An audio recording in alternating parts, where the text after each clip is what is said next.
just before the video starts. So just basically wanted to just explain to you just for a second that I'm not exactly like the whole 100% into like this is sort of new to me. So I just want to just sort of point that out, just to sort of say that the things that I might say might be a bit off in regards to finishing moves, or I say someone's name wrong, or etc. like that. So hopefully you guys do sort of enjoy my first ever, I guess, review of a wrestling show. I did a prediction one once, but that doesn't matter now because I sort of want to get the reviews out because I feel like my opinions might matter, but I doubt they will. But yeah, so I'm going to stop talking now, and this is just basically just a disclaimer saying I'm sorry if it's not as good as anyone else's, but I'm just basically putting my opinions out there, and hopefully you guys respect my views, and hopefully you guys do enjoy the video. Hey guys, how are we doing today? My name's George, and welcome back to G15 Talks on the second channel. Now, this is my first ever AEW or any wrestling promotion review of a show, and it's really exciting for me actually because I've always wanted to do this. I don't know why I haven't done it earlier.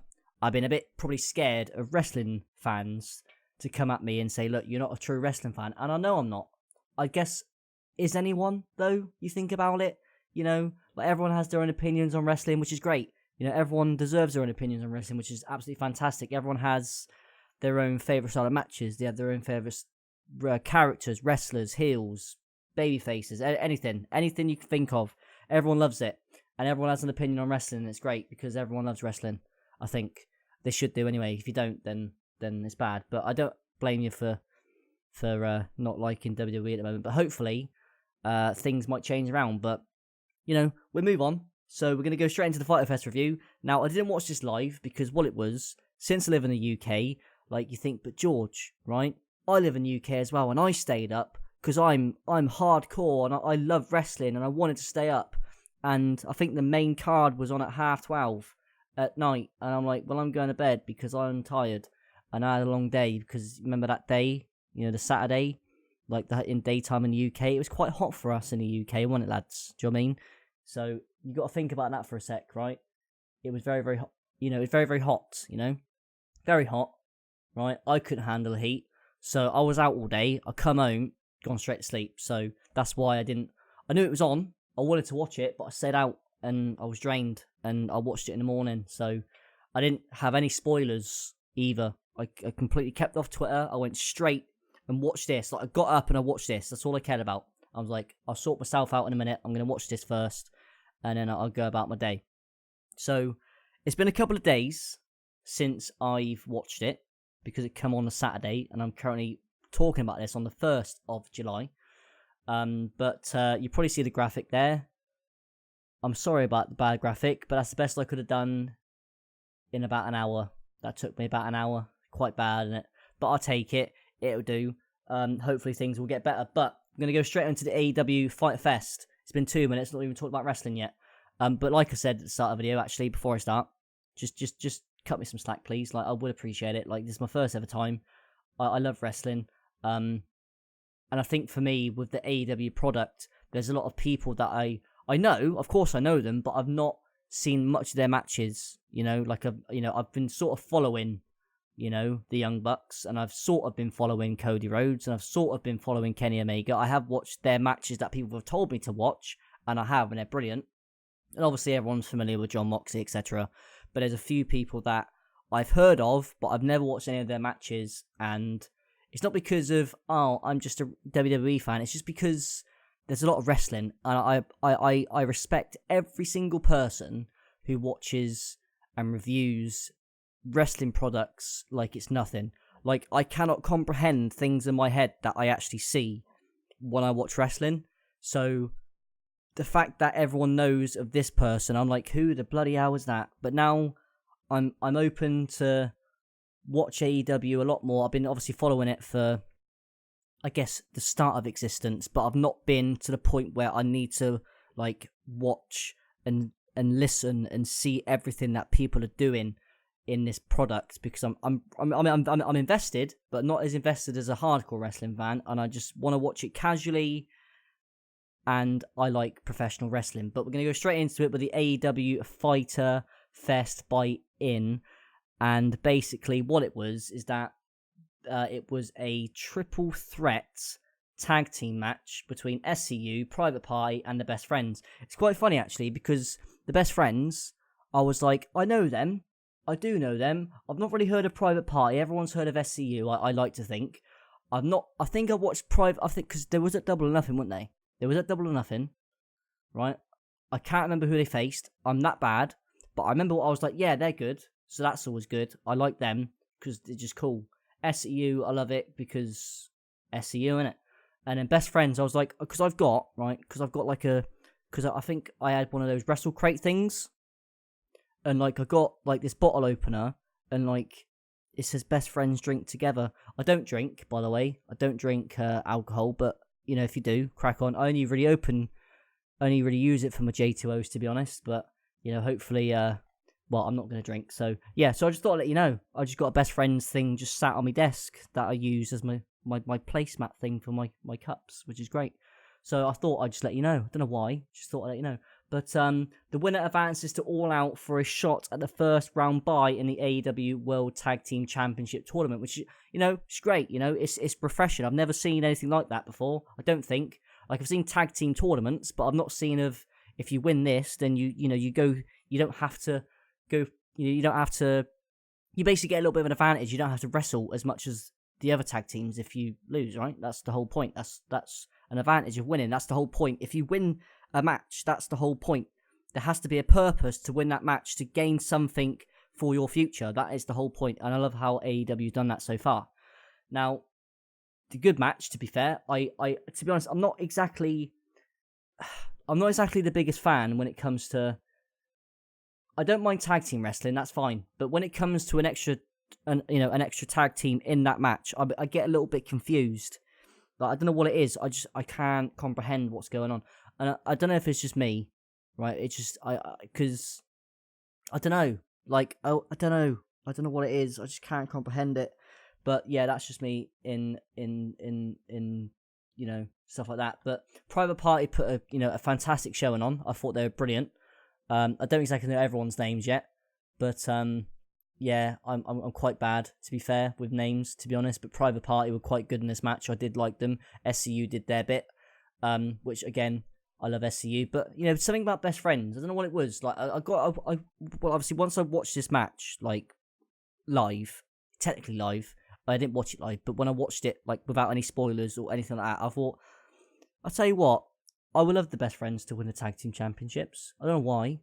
I just think they're great because they're best friends. And, you know, they do the whole hug thing and, you know, everyone pops for that. And I love it. It's great. And they actually picked up the win. So that's always good, isn't it? Like, they win. That's the whole point. So I think, who is it? I can't remember who pinned who, to be honest. But I know one of them. I think it might have been Trent. I think. I think I'm not. I don't know. I don't know. Oh, see, this is the problem. I'm really, really bad. I'm sorry. But they win, and I think they pin Frankie Kazarian. I think. I'm pretty certain. I am pretty certain about that. I'm pretty certain. Right. So after the match, I think this actually happened at Double or Nothing as well, where the Dark Order come out and basically said, you know, that we're gonna get you and all that stuff, and the lights go out, and we're like, oh, lights go out, guys. And then you got the Dark Order people around the ring, right? Which I found quite weird, right? Because I'm not trying to nitpick, right? But you know, like where the hard camera was, but so that you got the ring, right? So you think of the ring, you see the ring, and you got the two. So you got two at the entrance. I think two at the entrance, two with the hard camera, and two where the commentators sit. But then you got that one there, and you think, well, why can't they just escape there? But they held their ground, and they were like, come on then. You know, 6-on-2. I'm pretty certain there was 6 people around the ring. I could be wrong. And then the lights go out again, and they're vanished. And the Best Friends are still there thinking, what the bloody hell's just happened there then? I'm like, what the fuck? Like, surely you would think, you know, what is it, the Shield 2.0? What's going on here then? That's what I thought. Like I said, guys, like I'm not exactly the most brilliant person to talk about wrestling because I can't quite comprehend stuff that goes on half the time. So just leave me be, please. I'm just trying to just talk about this. It'd be great. Then we had a backstage, I guess, thing that happened between Matt and Nick Jackson. Matt and Nick Jackson. Basically, they're saying, they can't. They're over budgeting things. They can't, like, their wrestling gear. And Kenny Omega's like, well, guys, I've got your wrestling gear. Trust me, you'll be fine. You're gonna love it. I've sorted it out. Don't panic. Yada yada yada. And it's great. And they don't think they're gonna get it from Kenny because they think that they blew half their budget and they can't afford half of the models on stage, which you had 4 models on stage, and then then 2 went and got replaced. Yeah, did 2 get replaced with like mannequins or something like that, or 1 got replaced with a mannequin? I can't remember, but it was quite cool. And then after that, we had the librarians, and to be fair, I'm actually quite excited with the librarians. I don't know what it is, right? But it's just sort of cool, isn't it? Like, it's just, I just think they're great. I think you got Leva Bates and Peter Averton on stage, and and she comes out, and then she's just, I can't remember what she says. I can't remember what she says, but she says something, and then he comes out with the tent, because there's like a tent, like, so where you got the 4 models, there's like the tent thing, and he comes out there, and then like they're telling her to, basically they're just shushing the crowd because it's like, you can't read, you know what I mean? You should put like your games down, nerds and stuff like that, and start reading books, etc. It's great. And then the crowd chants, "We can't read," which is fantastic. I think that's great.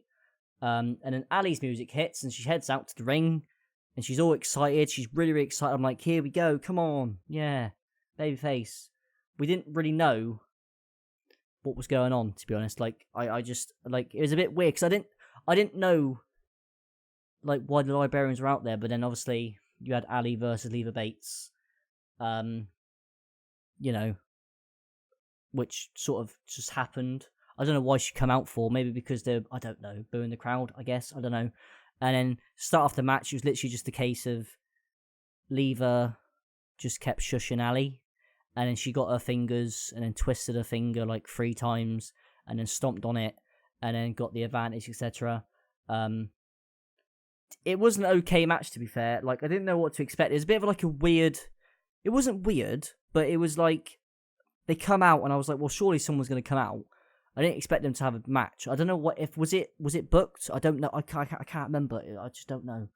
But it was good, She did, a couple of cool moves, I suppose. Which I suppose is sort of cool. It was sort of like the finish of Ali put her in like a... I thought it was like a pedigree, right? But it's sort of like a modified pedigree, I suppose. Because it was a bit of a weird one. But it was like... Was it a pedigree? Because it's sort of... Because she tried to set it up earlier in the match. I was like, she's not going to do the pedigree, is she? I was like, is that a finish? I don't know. And then the second time round, it looked like it was like a modified pedigree. Which is fine. I don't mind the pedigree. It's great. I But obviously Cody Rhodes, probably don't like the pedigree as much as other people. But yeah, it's great. I thought so far the show's going all right. And then Kenny comes out. Well, it's not. He doesn't come out.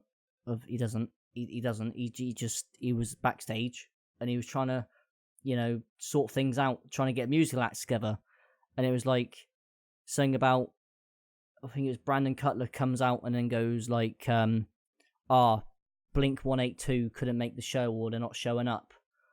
But it was like he said Blink 182 because they couldn't exactly say Blink 182, I guess, because of copyright. I don't know. And basically they were trying to book other bands because they have like this set where they've got like, guitars and drum set and microphones outside and like, there's going to be a band playing, but they couldn't find anyone. And it was like, well, fine, just forget it then. Like, that's just another thing that Kenny Omega could not sort out because of the budget, because of it was just too much to handle. Then we have Michael Nakazawa versus Alex Jabali in a hardcore match. Now, Nakazawa come out and basically got on the mic, mentions on, I think because he had a leg injury Jabali had like a leg injury, which he is the CEO of a company that I didn't quite understand what was going on, because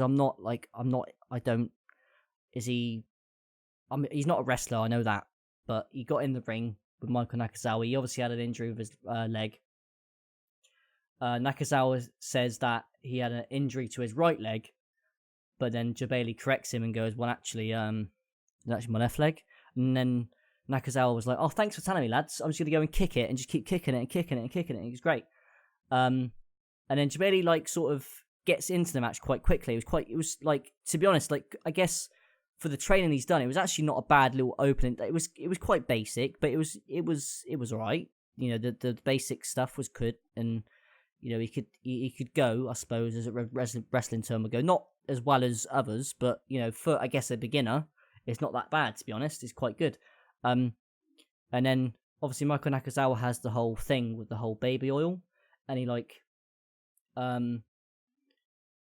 he sort of like bursts out of like a waistlock thing, because that's the whole point. Was you put him in a waistlock and he gets his thing out of his pants and then puts baby oil and then like slithers out, and then the referee slips, and it's just funny. It just is. Like, that is sort of the stuff I don't know why, it's just funny.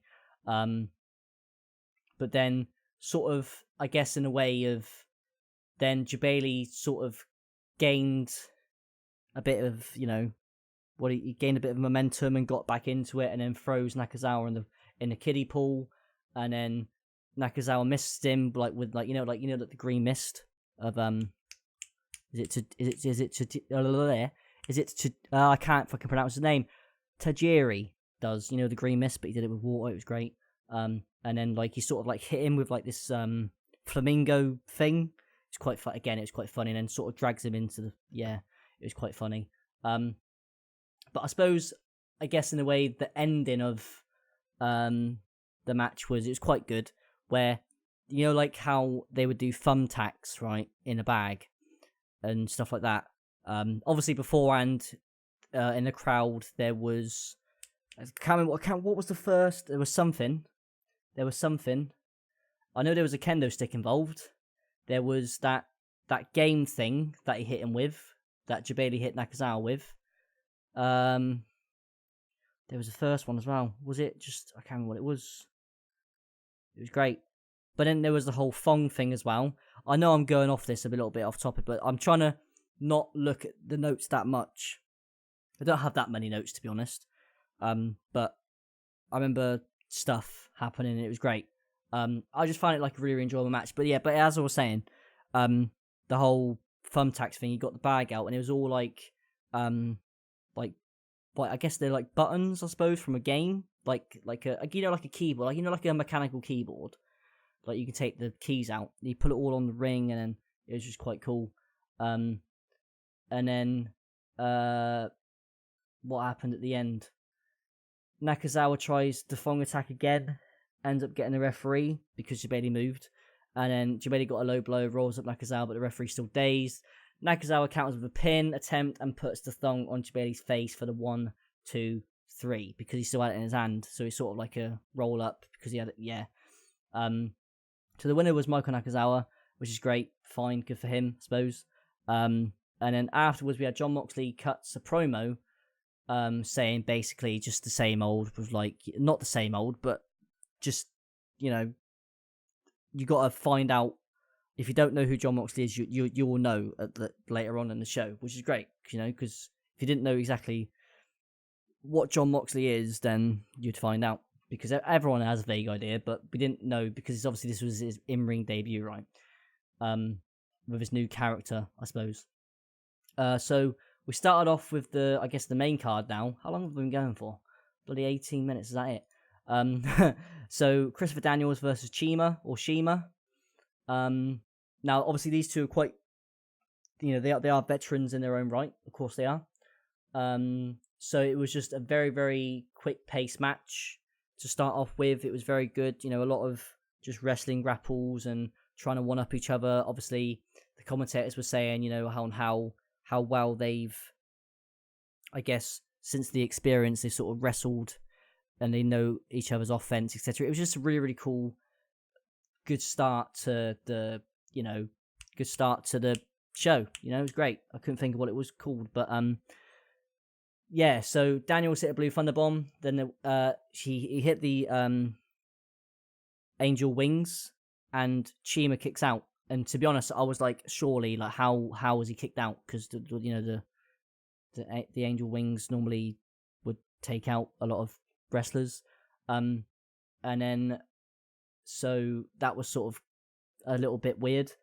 So yeah, that was probably the false finish, and then Chima plants Daniels to the mat, heads to the top rope, Meteora lands and basically pinned him with a Meteora, which is cool.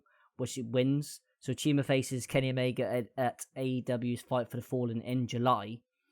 So that's a good win for Chima. And Christopher Daniels lost, unfortunately, but that's just the way it goes. So SCU were, obviously unfortunate to not win anything on this pay-per-view, which is fine. It's nothing to be worried about too much, but wins and losses do matter in AEW, remember? But yeah, I really enjoyed this match. I thought it was a really good opener to the match. They both worked extremely well together, and it was just great. I didn't expect anything less, to be honest. I don't really know Chima too much, but the way the commentators were putting him over, like they're both basically veterans and they sort of knew everything. It was really, really good. It was a really, really good match. I would recommend to go and just watch this pay-per-view in general, really. It was then the next one was Yuka versus, I'm not going to say the last name, Yuka versus Riho versus Nyla Rose. Now, this match, I didn't know what to expect because I've not seen any of these before. I don't remember seeing Yuka and Riho before, unless they were on Double or Nothing, but I don't really remember too much Double or Nothing because I sort of didn't really watch it. I just basically watched the matches that I wanted to watch, but I thought I'd watch the whole of this because I was quite intrigued, because why not, I thought, you know what, I want to watch all of this because it was a good start. Like, the kickoff was good, the first opening match was good. I normally would skip, but I'm not going to. I wanted to watch it, so it was really cool. It was a very, very, very good match, actually, considering I didn't exactly know too much about all of the wrestlers. But Nyla Rose looked really, really good in this. And basically all women did, to be honest. I thought Nyla Rose obviously took the piss a little bit, I suppose, because, she was bigger, the two opponents. I think one of them, it was, one like you do like a crossbody, but then she catches her from the top rope and then she does it again, the other one, and then basically, yeah, she's just like a powerhouse, basically. And she sort of like, I guess, took the other two for granted, and in a way, it just didn't really work out for her. It just didn't work, really. So it was good. But Rio wins via pinfall, by rolling up Rose, I believe. I think it was a roll up. Yes, it was. I'm pretty certain. It was a roll up. So it was a bit of a shock that she did win. But it was a good match. Again, I would say that, considering I've not watched these three in action before, or I don't remember watching them at Double or Nothing. I'm pretty certain I didn't, unless they were at Double. I don't remember. Like, I know I'm bad, lads. I know. Just leave me alone. But after the match, Rose attacks Rio from behind. Crowd starts booing. She looks for a beast bomb. And then Yuka, with the save, double drop kick, sends Rose out to the floor. And then Yuka tries to help Rio up and gets shoved away. And she looked really, really upset when she got shoved away. It's like, well, like we've just, like I know you won, but like, it's just, you don't have to get, it's a bit weird. Like, 'cause obviously they were aligned for a bit in the match, and they was trying to one up each other in a way when they could. So it sort of makes sense. So I'm sort of looking forward to that. I do apologise for that 1 second. So then Kip Sabian joins commentary, and he'll face the winner of the upcoming Fatal 4-Way match, which I didn't actually know that was a thing until now, but that's cool. I like Kip Sabian, he's quite cool. I have heard of him, not watched any of his matches, but he sounds good on the mic. He was good on commentary, I thought. Kip Sabian did quite well on the commentary of this match, which was Adam Page versus MJF versus Jungle Boy versus Jimmy Havoc. Now, MJF came on the mic before the match, got plenty of views, plenty of views, plenty of views and plenty of boos because because MJF's better than you and you know it, right? That's the whole point. That's yeah, it's great. Obviously the crowd chants was "You suck," saying then your mother's basement that you live in, she swallows. Brilliant, haha. The best one. This was the best line he used. I used to love video games, and then I lost my virginity. So that's. I suppose that's true to a lot of gamers, but that's probably the most truest thing he's probably ever said in his that's come out of his mouth, which is great. But it was a very, very good match. Again, I always going to keep saying it was a very, very solid. It was just solid. The whole card was solid, guys. I swear to God. It was good. It was good. We knew sort of Adam Page was going to win it because he was going for the World Heavyweight Championship match against Chris Jericho. So it sort of makes sense that Page does win this. But Jungle Boy was really, really good in this match. Jimmy Havoc done his bit, which again was good. It was just there was just things that were just like I like Fatal 4-Way matches. I just don't like triple threat tag team matches. I don't know what it is. Well, I can sort of get into it, and I like it. Because it just everything was good. It was just good. Everything just about the match was again. Obviously, it was a little bit predictable with Adam Page winning, but then again, you can't exactly moan too much. MGF didn't get pinned, just letting you know. He's just letting people know that, because he technically didn't lose. If you watch his post-match interview, it's actually quite good. I love MGF, but he doesn't love me because he thinks I'm an absolute virgin, probably, and I've got nothing else better to do in my life than review wrestling stuff, which I'm fine with, as long as I get recognition from MJF. I keep doing it, I'm sorry, I keep playing with something. It's nothing, just don't. Right, just keep moving on. Right, so so Adam Page wins with his finisher. I can't remember what his finisher called. I have no idea what his finisher is called. Can anyone tell me what his finisher is? That'd be great. But Jungle Boy with the Luchasaurus is great. Like, I just think it's great, and then how he comes out with him on shoulders and stuff. I think it's quite funny. Makes sense because dinosaur and jungle, and I'm on about. He's not really a dinosaur though, is he? But you know what I mean. But yeah, it was good. Post match, after the match, was Page and MJF yell at each other as MJF heads to the back. Now, I don't know who actually got pinned in this, which is actually really pissing me off. I can't exactly remember who actually gets pinned. Now, you probably would think on your notes, George, you put that down, but you obviously haven't. Yeah. I don't. I can't remember who. Yeah. I think. Yeah, no, it was, because Jimmy Havoc took the pinfall. Yeah, that was it. Yeah, makes sense. Yeah, I remember now. Yeah, I had to just re-jog my memory. It was Jimmy Havoc that gets the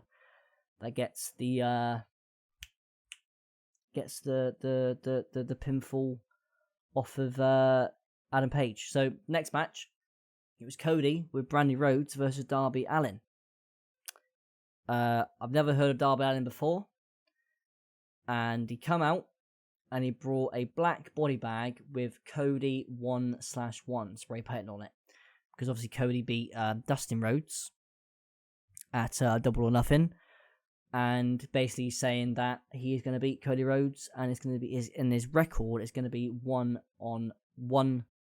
So he's going to lose one, so he gets a loss on his record. But there was a lot of stuff that happened in this match. Now, obviously, the talking point for this match was the unprotected headshot at the end, and there was the coffin drop from Darby Allin on the hardest part of the ring, and I literally cringed, and I couldn't watch it. I watched it, and I was like, "Oh my god!" Like I literally couldn't watch the I just couldn't. Basically what I did. I watched it the first time. And then as soon as I saw it happen, I'm like, I can't. I looked away for about a minute. I just couldn't do it. But Cody had the majority up on this match. They were saying that obviously Cody couldn't really get injured because of his tag team match with the Young Bucks at All In. Was it All In? Is it All In or All Out? It's All Out, isn't it? I think. So then, like I said, Cody had the majority of the match. Like, he was sort of in control of the match, and then Darby Allin got in a little bit of offense, and then sort of, I guess, in a way, busted his wrist. But Cody looked good in this match, and so did Darby Allin as well. They was very, very good. But like I said, the talking point was the coffin drop, which I literally couldn't believe. I could not believe that he actually got up from it. I couldn't believe it. It was the most weirdest move I've ever seen in my life. And apparently he's done it before. That was sort of in his moveset, and I was like, what the actual fuck? But in the end, the match ends in a 20-minute time limit draw. They consider giving, basically, Cody was like, oh, and even the fans were going, 5 more minutes and stuff like that. So basically, Cody can get the job done.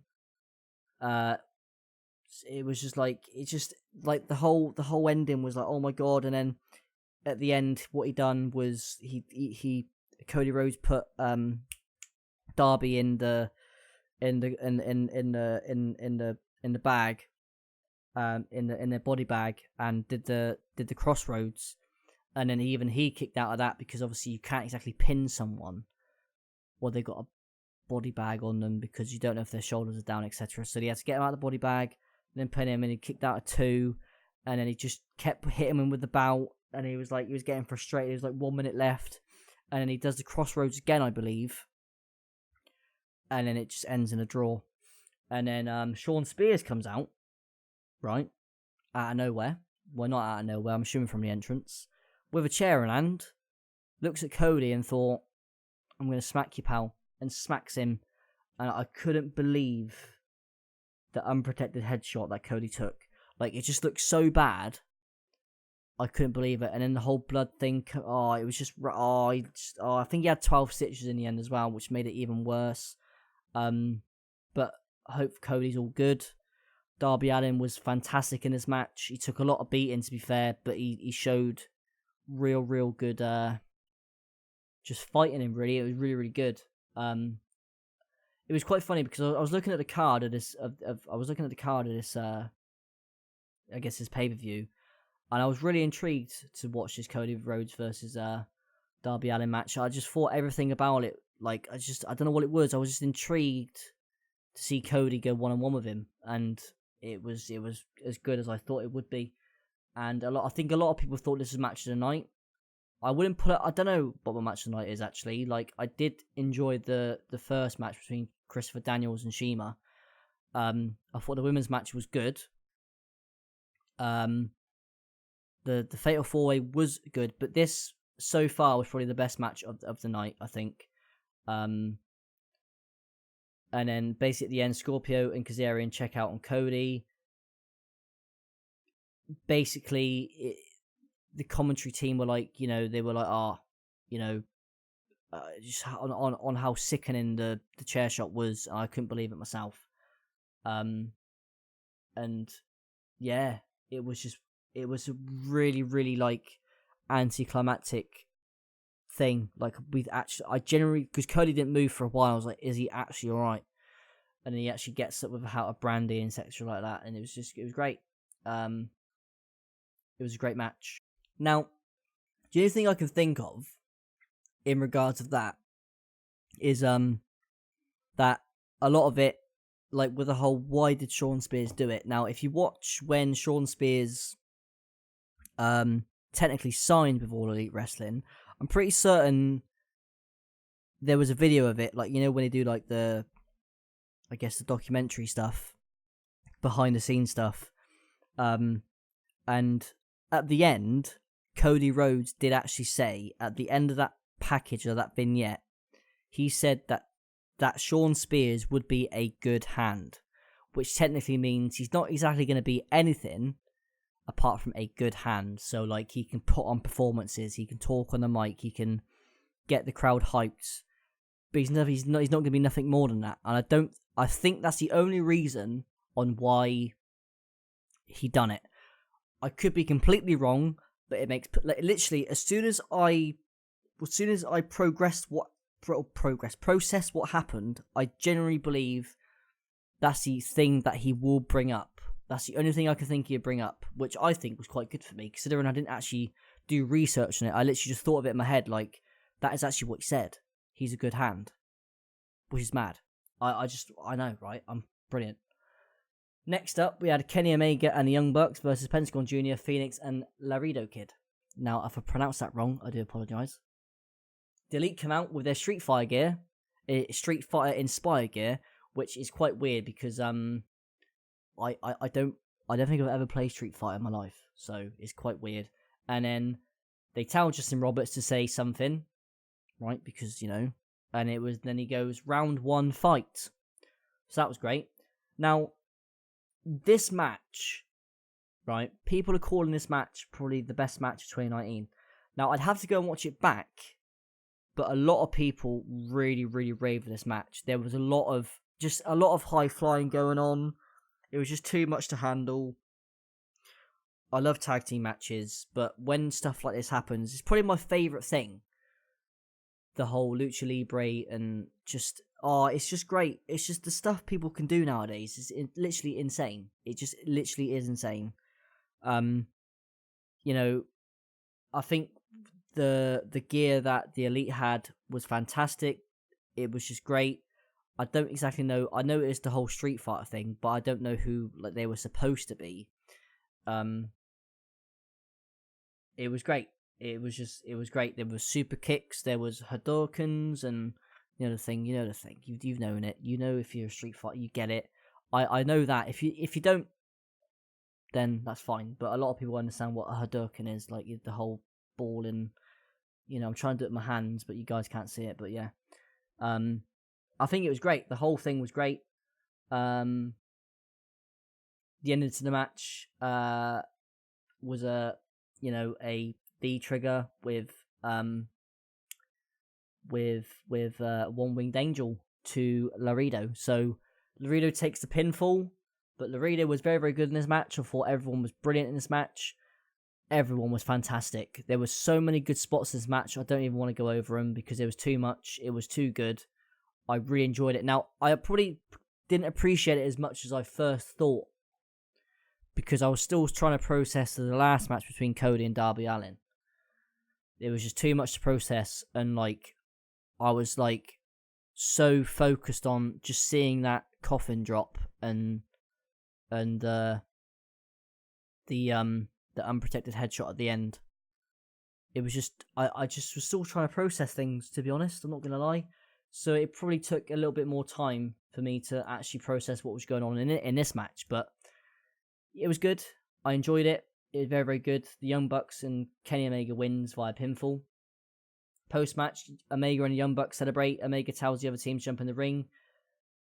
They sort of don't want to do it, but then Pentagon, Phoenix, and Laredo Kid celebrate in the ring for a bit. Omega shakes hands with everyone at ringside as well. So they basically talk to Omega talks to, I think it was Pentagon, and then they just Kenny Omega's taking selfies and cheering to the crowd and shaking people's hands and stuff like that, and makes his way back to gorilla position. And then Jim Ross putting over the show that is officially over as Moxley and Janela is a lights out non-sanctioned match. So basically the whole point of this is that once the lights were out, because Justin Roberts said this, they said once the lights go out, the AEW show's finished, and when the lights come back on, you'll have Jon Moxley versus Joey Janela in their match, because it's a non-sanctioned match. Is basically they were saying that they didn't want to, AEW didn't want to be responsible for the actions that's about to take place, which makes the match more hyped, because you think to yourself, what the fuck are they going to do to each other? And I'm like, oh my god, there was just too much going on. But this match was a little bit, it was good. I really enjoyed the main event of this match. It was fantastic. The main event of this card was fantastic. The whole card was fantastic. But literally, there was just so much going on. Like, in regards of, thumbtacks and chairs and kendo sticks, and it was just, going through a table, through a ladder, like not through a ladder, but from the ladder, it was trying to go through 2 tables, but only one table broke, which is fine. I think that was supposed to be the case anyway. There was a lot of stuff going on. The crowd chanting "You sick fuck" to Jon Moxley was insane, which is quite weird to see. Like, you wouldn't see that 6 months ago, would you? But because WWE creative and stuff, and you know what I'm on about. Which is fantastic. It was good. I think, what was it with the whole? Oh yeah, with the barbed wire table, when Moxley goes through it, and then you can see his back, like his lower back bleeding, and then his eye was cut open as well, and then it was just, what was going on? What was going on? Then Jon Moxley spitting out a thumbtack, which is fantastic. You would never see that. It's great. Everything was great about this. It was fantastic. Moxley with a Death Valley driver as well, crashing through a barbed wire board. Again, insane. It was absolutely insane.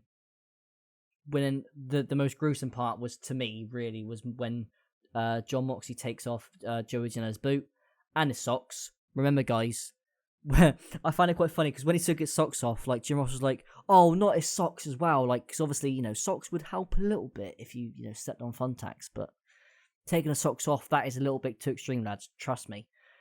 And then he just throws Joey Janela on the thumbtacks and send him feet first. I know, right? And then the paragram shift, I guess that's what it's called, his finisher. I think that's what it's called. Onto the thumbtacks for the 1, 2, 3. This match was just insane. It was literally insane. I couldn't believe what I was seeing. It was fantastic. I just couldn't believe it. What a match this was. I think overall, I would have to give Cody's match with Darby Allin the best match of the night, I think. It's to be honest, it is a toss up. Like, you could easily, like, everyone can have their own opinions, like, because every match on this card was very, very good. I really, really enjoyed this pay per view. But at the end of the match, Kenny Omega rushes down to the ring and beats the hell out of Jon Moxley, because obviously, at Double or Nothing, Moxley debuted because Jericho beat Omega. Then Jericho got beaten up by Moxley, then turned his attentions to Omega, and then with the whole, I guess at the time it was his dirty deeds, on the poker thing, and then chucking him off it was great. But just the small things as well, like, as I was saying earlier about the whole drumsticks and, like, the drums and the guitars. Omega hits Moxley with some drumsticks and then the electric guitar and cracks Moxley over the back with it. Referees tried to help Moxley up the ramp. Didn't quite go to plan, because Moxley's like, leave me alone, lads, I'm fine. It shoves him away, and then Omega gets like a trash can or a garbage can, and then cracks Moxley over the head, and then Omega then hits Dirty D's on the trash can and then stands tall, and then that's how the show does end. So hopefully you guys did enjoy my review. I know it wasn't fantastic. There was a few odd bits that I probably should have rewatched a little bit of the endings again before me reviewing this, but hopefully I do get better. I do appreciate you guys watching. Let me know of your Fyter Fest, your experience of it. Let me know what your favourite match of the night was. Personally, mine's Cody versus Darby Allin. I think it was a fantastic match. It was the fact that it ended in a draw as well, because you would think Cody would win, right? And the whole unprotected headshot. It just led up, like, the people that have won should have probably won for their match at Fight the Fallen, which I will be watching as well. That's in a couple of weeks' time, I believe.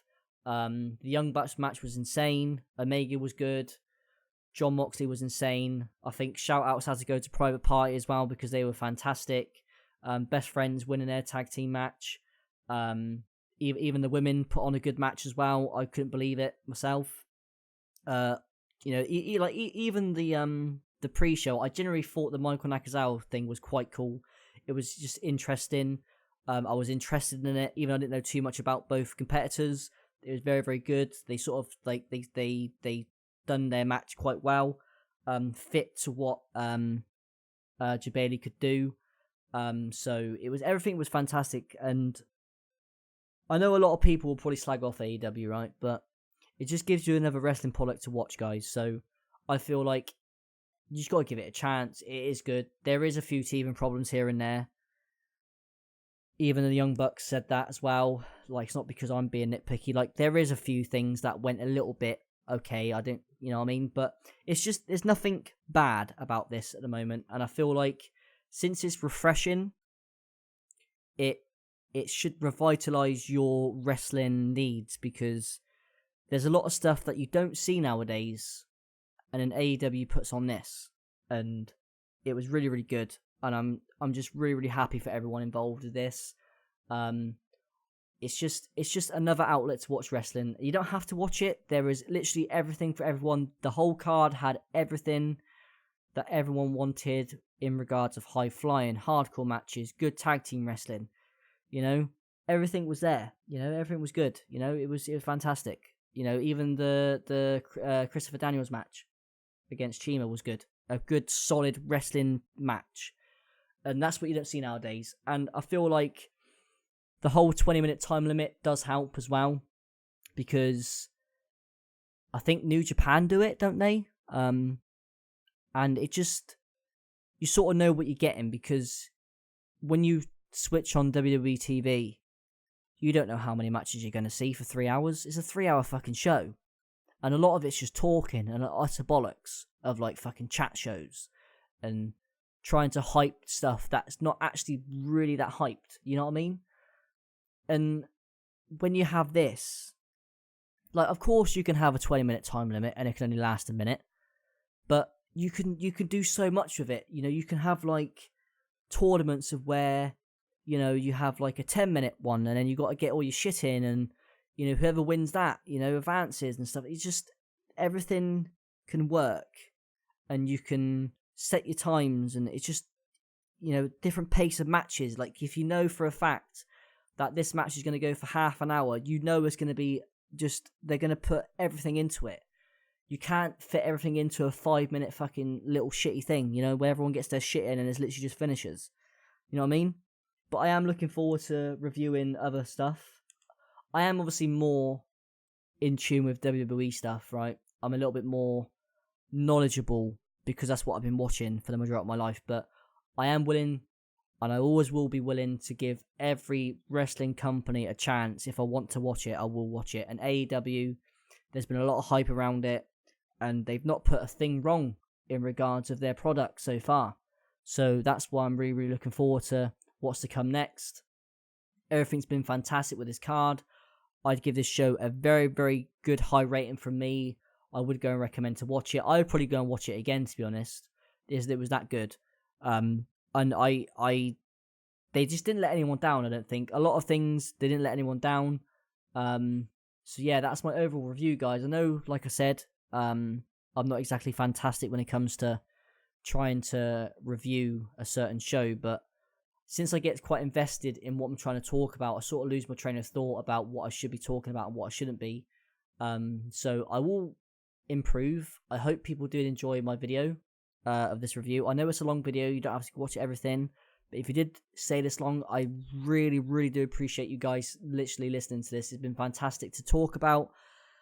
It's been something I've been wanting to do for a very, very long time, and I've always been very, very scared about what people think of my opinions, because, you know, wrestling fans are very, very fickle, in my opinion, and it's just an opinion, and I know I'm not fully aware of the product, but as I watch it more and more, and when weekly TV comes in, I am all for giving everything a shot with this company, because they deserve it. Everything's been going well, and I'm so happy for everyone involved with this. It's been fantastic, and yeah, I can't wait to watch more of this. It's going to be fantastic, guys. So anyway, guys, thank you guys for watching. I'll speak to you guys very soon. So you guys have a good day, and goodbye.